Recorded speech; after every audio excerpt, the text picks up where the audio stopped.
Magandang araw po mga kapatid at welcome sa isa na namang episode ng ating Bible Vlogs, Leopoldo Jojo Delpin po. Pagpaumanhin niyo na po at medyo napatagal bago ako nakapag-upload uli ng video. Kasi ayaw ko naman po kasi ng live stream kasi nakikita ko yung mga vlogger na pinapanood ko na hirap po sila sa pagsasagawa ng live stream, lalo na sa uri ng internet meron tayo dito sa Pilipinas. Kaya naman po minabutid ko na paghandaan na lang sa pagre-record na lang ng video at i-upload ko na lang po para sa ating mga episode. Ang paksa po na gusto kong talakayin sa mga oras na ito ay tungkol po sa hinulaang leon sa angkan ni Huda. Ang angkan po ni Huda ay yaon ang lahi na pinagmulan ng mga Hudyo, at ang lahing yaon ang binihag po ng mga sa panahon po ng ating Panginoong Hesus. Iyan po ay ang lahi pong yaon ng mga Hudyo ay ang binihag ng mga mananakop na Romano sa kanilang bayan. Kaya naman po ang mga tao na kabilang sa ang mga Hudyo ng panahong yaon ay nangarap po ng isang paglaya gaya po ng mga sinaunang kasaysayan sa matandang tipan na may pinangako po sa kanila ang Diyos na darating po ang isang tagapagligtas upang sila'y iligtas sa kamay ng mga mapaniil na banyaga. Ngunit gaya po ng alam natin sa mga Hudyo po sa mga panahong ito, kahit po ng mga panahong yaon ay hindi po sila naniwala sa Panginoong Hesukristo na siya ang leon ng Huda na hinulaan sa mga banal na kasulatan. Magpapasimula na po kung bumasa dito po sa Apokalipsis 5 versikulo 5. Sinabi sa akin ng isa sa namumuno, huwag kang umiyak dahil si Jesus na tinaguri ang leon mula sa lahi ni Huda, ang anak ni David, ay nagtagumpay at karapat dapat siyang magtanggal ng 7 selyo upang mabuksan ang kasulatan.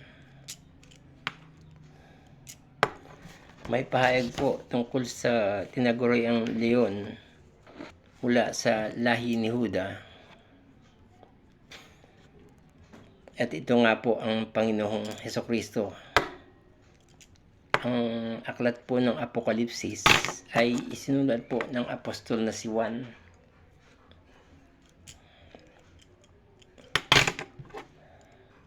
Isa sa mga pinuling apostol ng Panginoong Hesus nang siya ay nangangaral na. At ang pagsulat na yaon ng apostol na si Juan ay bilang pagtotoo na ang Panginoong Hesus nga po ang tinaguri ang hinuhula ang leon sa angkan ni Huda.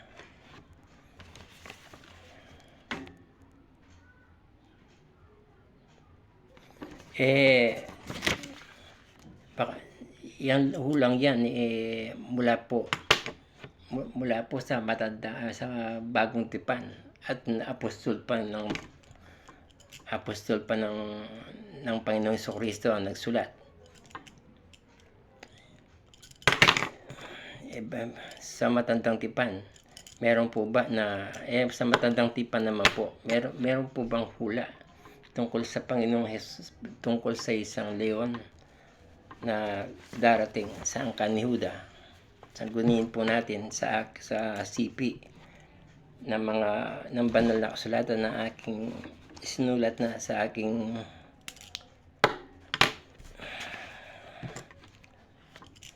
papel.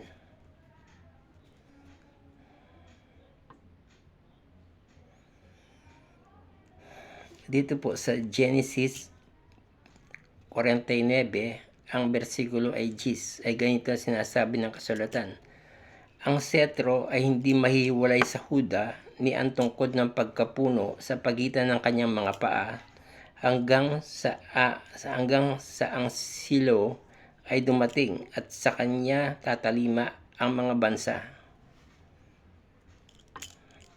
Ano po ang pahiwatig ng talata? Gaya po ng nakasaad,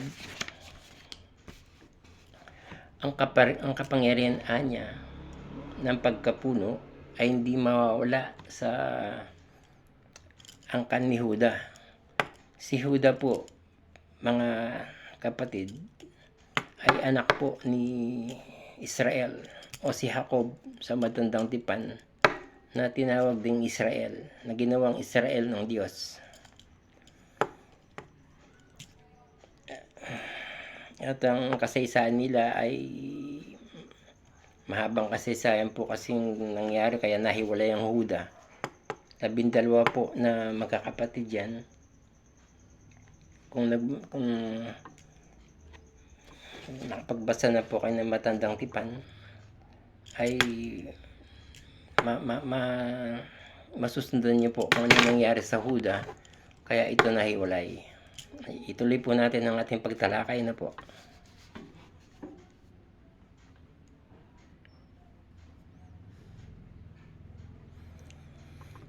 Dahil po sa hulang ito, mga kapatid, kaya inasahan ng mga Israelitas sa angkan ni Huda na darating ang isang hari na mangunguna sa kanila para magligtas sa kanila sa kamay ng mga banyaga.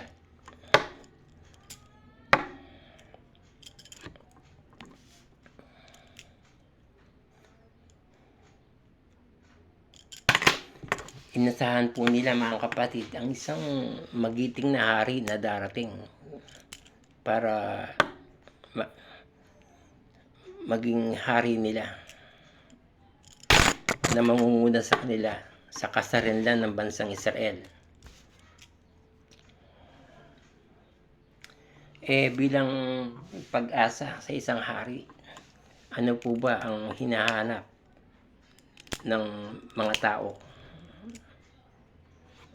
o ine-expect nila sa haring darating na hinulaan nga ng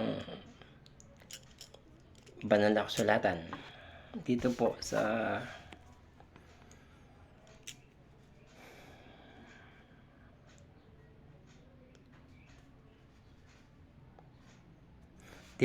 Mateo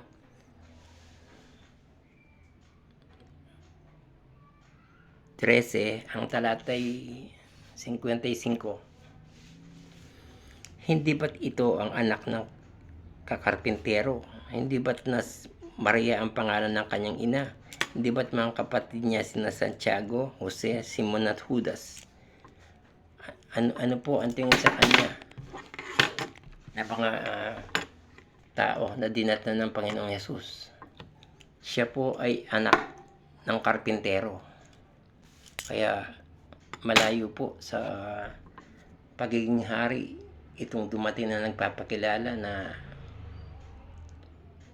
itong dumating na kinilalang Mesaya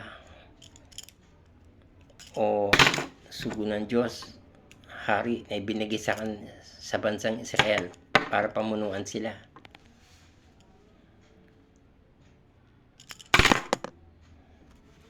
Hindi po nila ito kinilala. Hindi po nila kinilala ang Panginoong Yesus na siya nga ang hari na hinulaan ng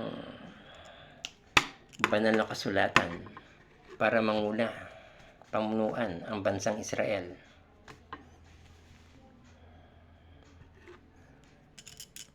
Ano po ang katunayan na hindi nga nila ito kinilala?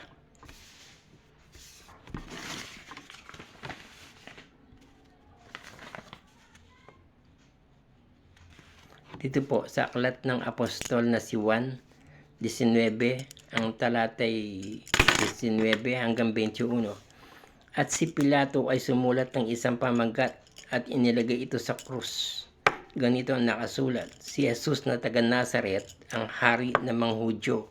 Ang pamagat na ito ay nabasa ng maraming mga Hudyo. Ito ay sapagkat ang poko na pinagpakuhan kay Jesus ay malapit sa lungsod. Ang pamagat ay isinulat sa salitang Hebrew, sa salitang Grego at sa salitang Romano. Sinabi nga ng mga pinunong saserdote ng mga Hudyo kay Pilato, "Huwag mong isulat ang hari ng mga Hudyo." Kundi sinabi niya, "Ako ang hari ng mga Hudyo." Sumagot si Pilato, "Ang naisulat ko na ay naisulat ko na." Hanggang sa kamatayan po ng Panginoong Hesus ay hindi po kinilala ng mga Hudyo ang pagkasugo sa Panginoong Hesus bilang anak ng Diyos.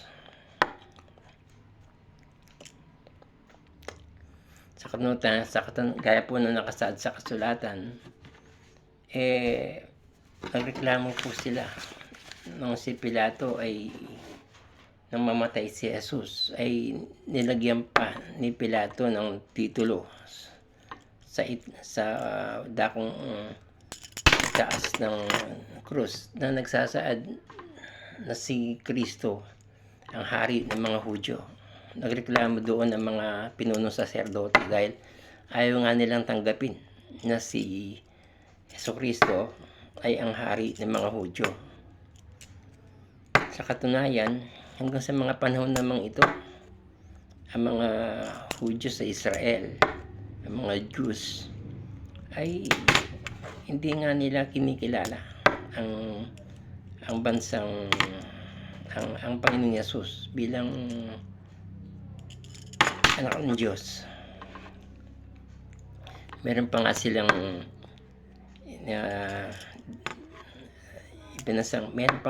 pinasang batas na sa panahong ito, mga kapatid, meron silang ipinasang batas na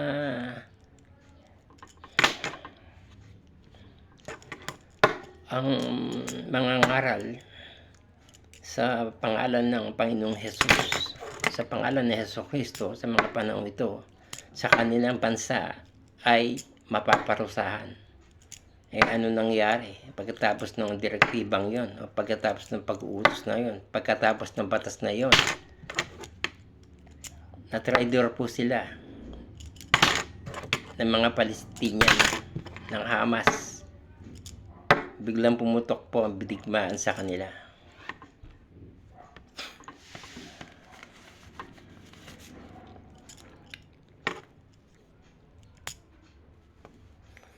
Ano pang talata ang nagpapatunay na hindi nga nila kinilala ang Panginoong Hesus? Dito po sa unang Korinto 2, ang talatay 8, na hindi napagkilala ng sinumang pinuno sa sanlibutan ito, sapagkat kung nakilala sana nila ay di ipinako sa krus ang Panginoon ng kaluwalhatian. Yun po ang sabi ng Apostol Pablo. Hindi po nila nakilala ang Panginoong Hesus bilang anak nga ng Diyos. Kasi kung nakilala nga nila bilang naniniwala nga sila sa Diyos, ay hindi sana nila pinako ang Panginoong Jesucristo sa krus.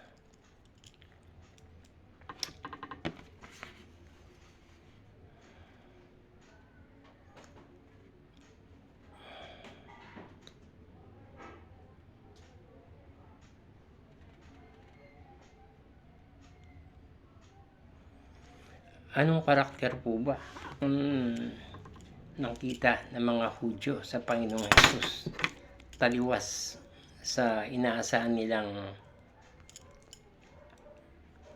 katauhan ng isang magiging hari?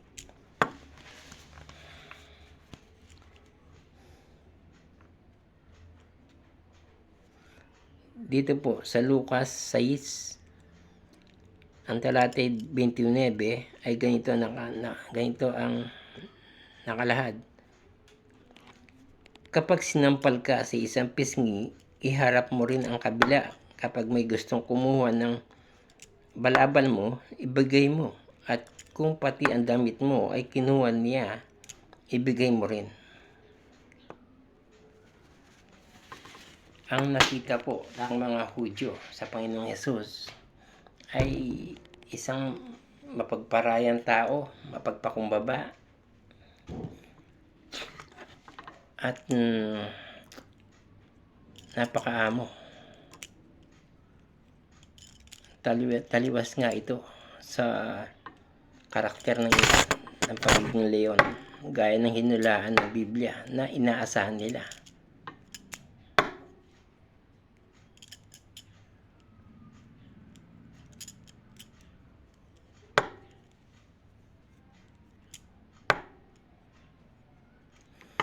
Hindi ito ang klase ng tao na inaasahan nilang hinihintay nila bilang hari. Dito po sa Mateo 5, ang talata 5 hanggang 7, mapalad ang mga mapagkukumbaba dahil mamanahin nila ang mundo.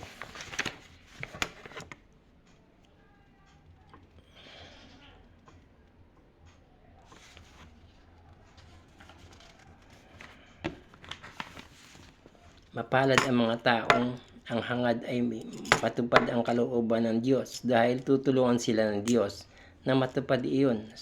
Mapalad ang mga mawain dahil kaawaan din sila ng Diyos. Hayag po sa mga taga-Israel o sa mga Hudyo na ang pagtuturo ng Panginoong Jesucristo ay hindi tungkol sa kalayaan, sa paglaya upang makamit ang soberenya ng kanilang bansa, kundi ang pagtuturo ng Panginoong Jesus ay tungkol sa pagpapakabanal.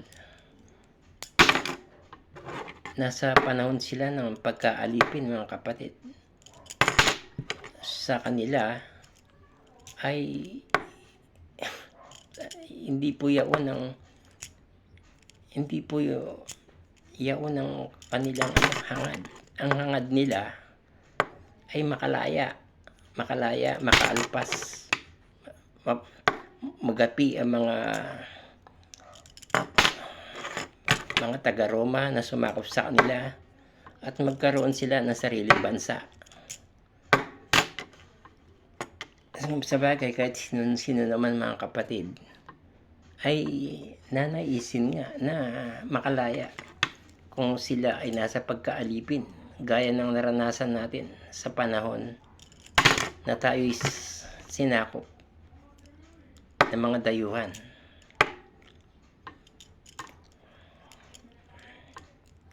Kaya nga po lumitaw ang ating mga bayani sa pagnanais na makalaya, magkaroon ng sariling bansa, ng kalayaan ng ng pamamahala na sila ang nagtataguyod, hindi yung dayuhan ang mga namumuno sa kanila. Dahil kapag nasa pamumuno ka ng isang dayuhan, ay subject ka nga sa pagkaalipin kung anong gugustuhin ng mga sumakop sa kanila o sumakop sa isang bansa, ay yan susundin ng mga sinakop na tao ng bansa, mamamayan ng bansa. Kung ano ang nais ng mga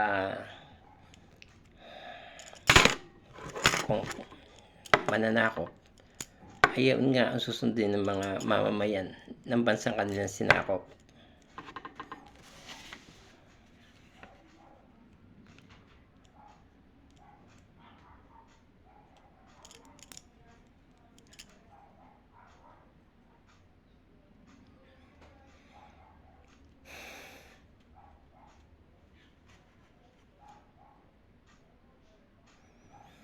Bilang sa ibang kasulatan pa, mga kapatid, sa ibang talata pa, mga kapatid, ang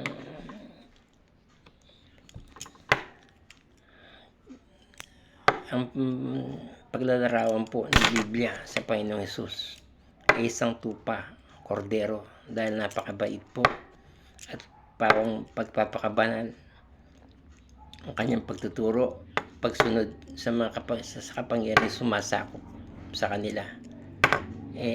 Dahil nga kalayaan ang gusto ng mga Hudyo, hindi po nila kailangan ng mga pagtuturong yun. Ang pagsunod sa kapangyarihan sumasakop sa iyo,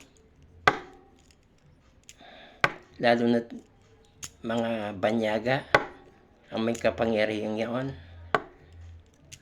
aalma nga sila, magre-rebelde nga sila, lalaban nga sila, o maghangad nga sila ng kasarinlan laban sa mga mananakop.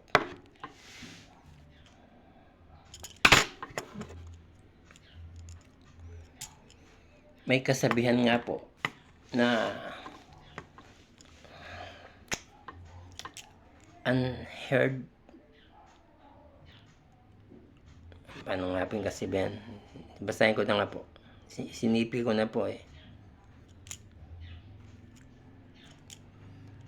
Unheard of sheep led by the lion is better than unheard of lions led by the sheep. Ano po ang ibig sabihin ng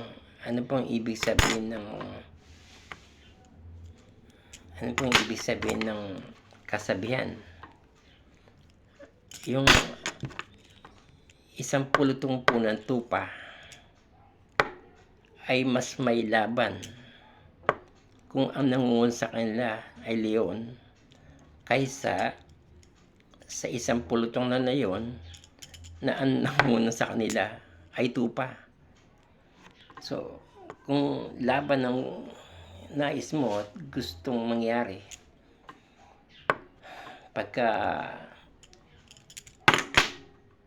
paglaya ng isang bansa laban sa isang bansa na sumakop sa kanila, ay piliin mo nga ang attitude ng isang leon, dahil ang leon po ay napakatapang palaban.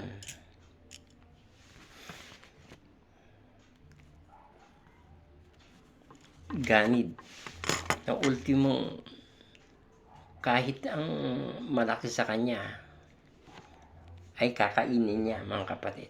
Wala siyang kinatatakutan.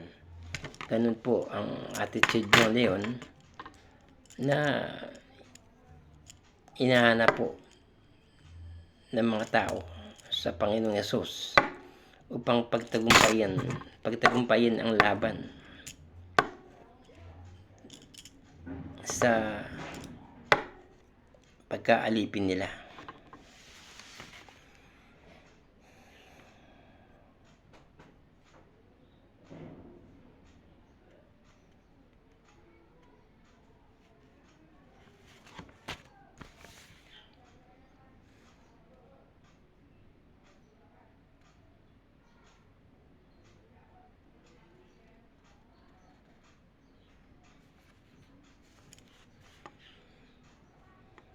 kilala po ang isang leon sa pagkabayolente dahil predator nga siya.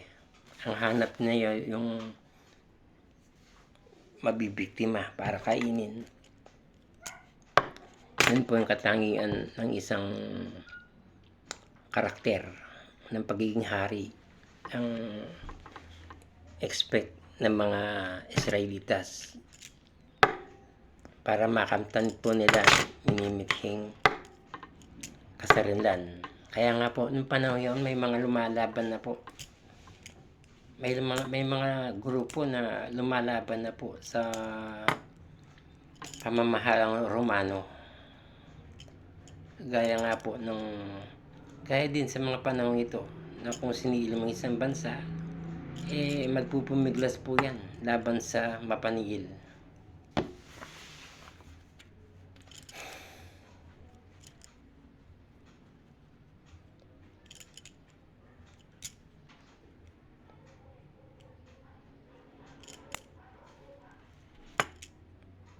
Kasi nga po sa sitwasyon nila ay panalap, pipiliin po nila ang magiging palaban, survival of the fittest, sabi nga po. Kung di ka lalaban, hindi ka magtatagumpay. Yun po ang hindi nila naintindihan sa Panginoon Kristo. Kasi ang laban na dahil nga po pagpapakabanal ang tinuturo ng Panginoong Hesus ay hindi laban ukol sa laman ang itinuro niya sa mga apostol na gawin, at hindi kalayaan tungo sa kasarinlan ng pagiging bansa ang dala ng Panginoong Hesus, kundi kalayaan sa kasalanan. Kasi mga turong pagpapakabanal po ang gustong ituro ng Panginoong Hesus sa gitna po ng pagkaalipin ng mga bansang Israel. Nakakaano naman pong isipin na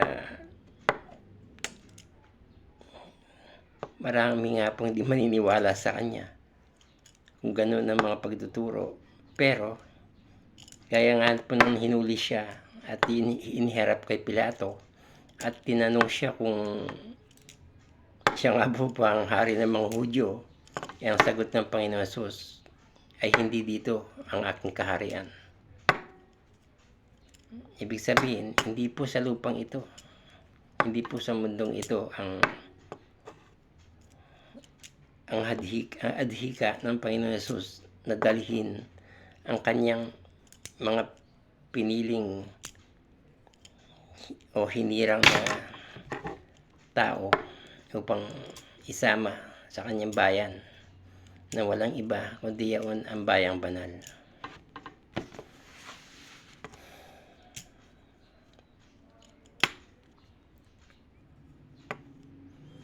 Ano naman po ang katunayan na ang makalaya sa mga Romano ang pagnanais ng mga Israelitas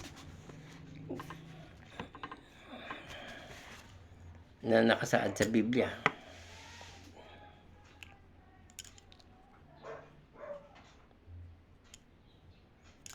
Dito po sa Lucas 6 ang talata ay 13 hanggang 15. Nang mag-uumaga na, tinawag niya ang kanyang mga alagad. Mula sa kanila ay pumili siya ng 12 na tinatawag din niyang mga apostol. Ang mga ito ay sina Simeon na tinagurian din niyang Pedro at si Andres na kanyang kapatid. Ang iba ay sina Santiago at Juan, Felipe at Bartolome, kasama rin si Mateo, si Tomas, si Santiago na anak ni Alpeo, at si Simon na tinatawag na Makabayan. Mismong isa po sa mga apostol o alagad ng Panginoong Hesus ay miyembro sa mga nag-aalsa laban sa mga Romano ng mga panahon yaon. Sa katunayan nga po, tinawag pa siyang Simon na makabayan. Ano po bang isang makabayan? Ang makabayan po, mga kapatid, ay may pagmamahal sa sariling bansa at gagawin ng lahat upang protektahan ang kanilang kalayaan. Yun po ang pagiging makabayan. Sa pangalan mo'y dinugtong ang katagang makabayan, abay kilala ka nga bilang tagapagtaguyod ng kalayaan makaalpas sa kamay ng mga Romano. Pero sumampalataya po siya sa Panginoong Hesus. Naniwala po siya, kaya siya naging apostol ng Panginoong Hesus. Kung ano uri ng pagkipaglaban meron ng Panginoong Hesus, ay yaon ang sinampalatayanan niya, hindi ang laban sa mundong ito ang kanyang pinanghawakan.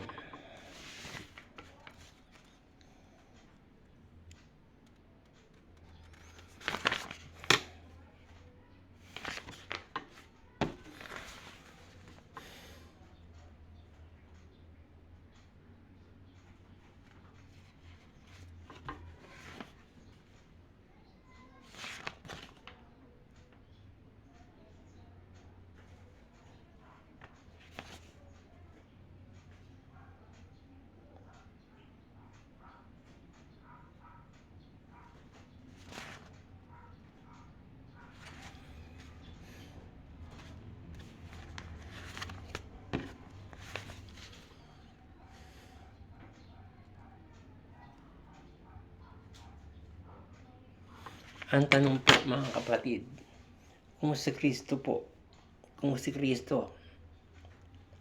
ang tinatawag ng kordero ng Diyos o inilarawan bilang tupa, ay paano naman po na inulaan din siya bilang isang leon sa angkan ni Huda? Sangguniin po natin ang Biblia dito po sa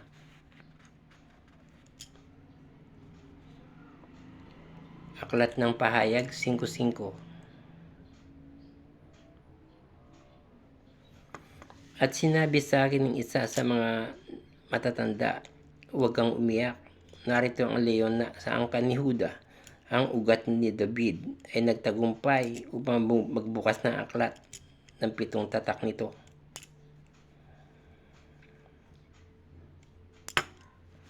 Paano siya naging leon? Ano po ba ang laban na pinasukan ng Panginoon Kristo para hulaan siya bilang isang leon? Dito po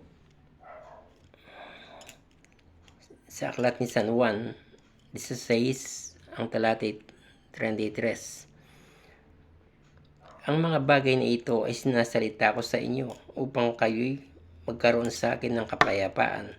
Sa sanlibutan ito ay mayroon kayong kapighatian, ngunit laksan ninyo ang loob. Aking dinaig ang sanlibutan.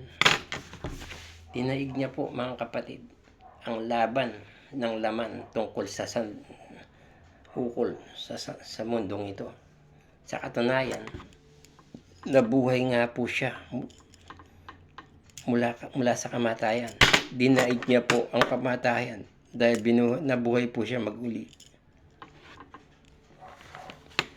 Yan po ang laban na iniatang sa kanya.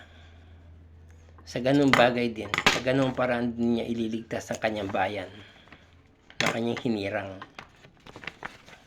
Ang mga taong maniniwala sa kanya, ang mga taong sasampalataya sa kanya, ay dadaigin din ang kamatayan. Mabubuhay din sila maguli tungo sa buhay na walang hanggan, gaya po ng kanyang pangako. So ang kanyang pagdating po Gaya ng sabi ng Apostol Pablo sa ibang kasulatan, ang ating laban anya ay hindi laban sa laman.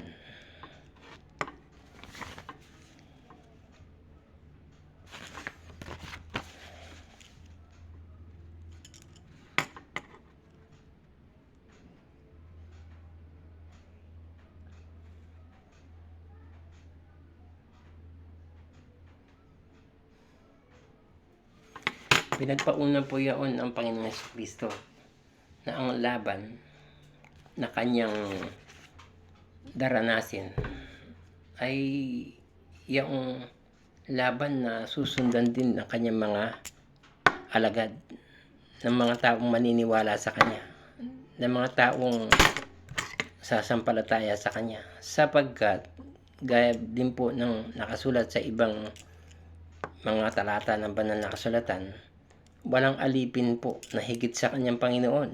Kung ang Panginoong Hesus ay nagdanas ng kapighatian, edi lalo nang magdadanas ang kanyang mga tagasunod. Kung inusig po siya ng mga taong di naniniwala sa kaligtasan, ganun din po ang daranasin ng mga taong susunod sa kanya. Kasi pinagpaunan niya na eh. Sabi nga niya, laksan niyo ang loob, akin tinaig ang salibutan.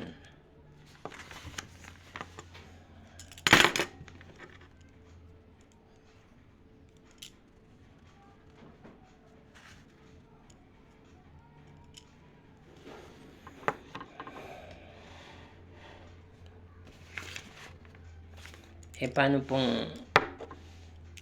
pong laban ang ginawa ng Panginoon Hesus na tinutukoy niya na kanyang dinaigan sa libutan?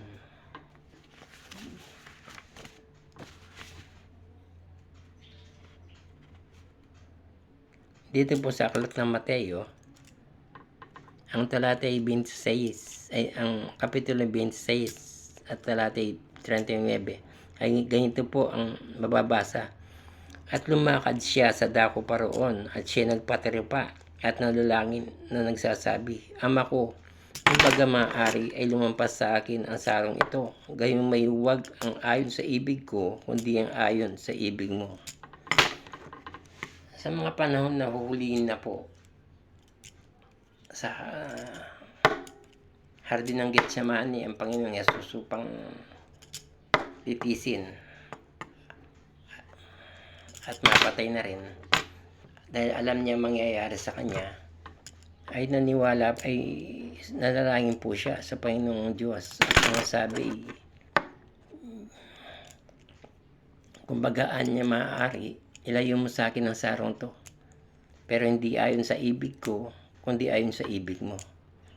Hanggang sa kamatayan po, naging masunurin siya sa Diyos upang iligtas ang kanyang bayan. Hanggang kamatayan po. Pero may pagnanais din po siya makaligtas sa sarong ngayon o sa kamatayan ngayon, kasi hiniling niya pero hindi niya ayon sa ibig ko, kundi ayon sa ibig mo, sabi niya sa Panginoon Diyos. Kaya handa niya pong harapin ang kamatayan kung yaon ang gugustuhin ng Amang Banal. Gaya ng nakasulat, talagang kailangan nga niya po na mamatay upang kailangan niya po na mamatay upang tubusin ang kanyang bayan.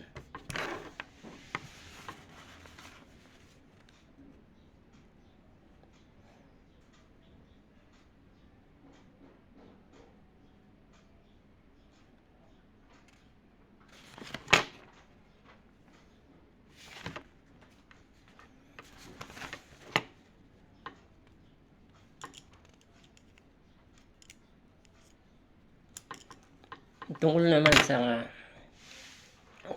kapighatiang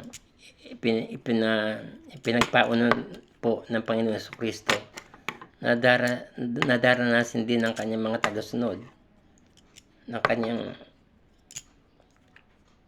bayan, ay ano po ang sabi ng ano po ang aral naman ng Apostol Pablo bilang apostol na Kristo? Ano po ang aral niya tungkol sa atin na magdaranas ng mga kapighatiang iyon? Dito po sa aklat ng Hebreo 6 ang talata ay 1.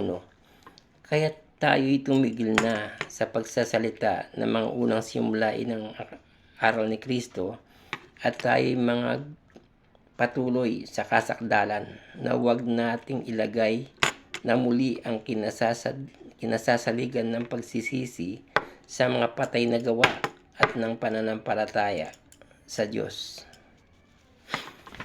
Ang lalim po ng pangungusap na iyon ng Apostol Pablo.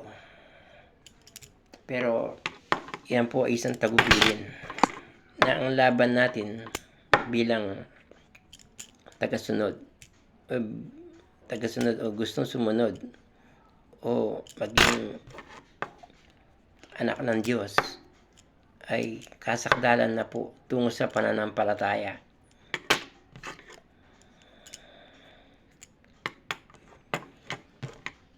Tungkol din po sa mga patay na gawa, ang sabi, kailangan kang gumawa sa iyong kaliligtas. Yan po, mga tagubilin po ng Panginoong Jesucristo.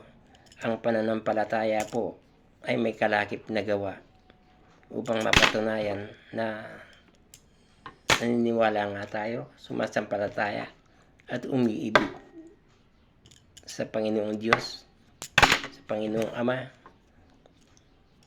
at sa Panginoong Jesucristo. Yun lang po mga kapatid, at ipagpapatuloy po natin mga pag-aaral na to sa mga susunod pa natin pagtalakay.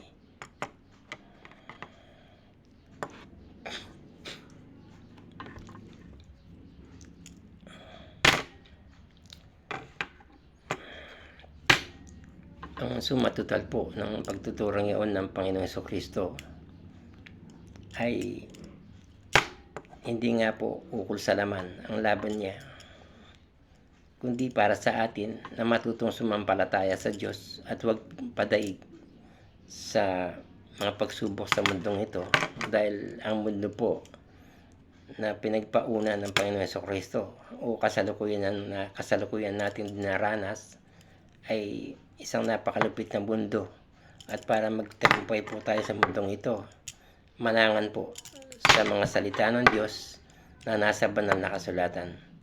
Ilan po mga kapatid, at magandang araw po.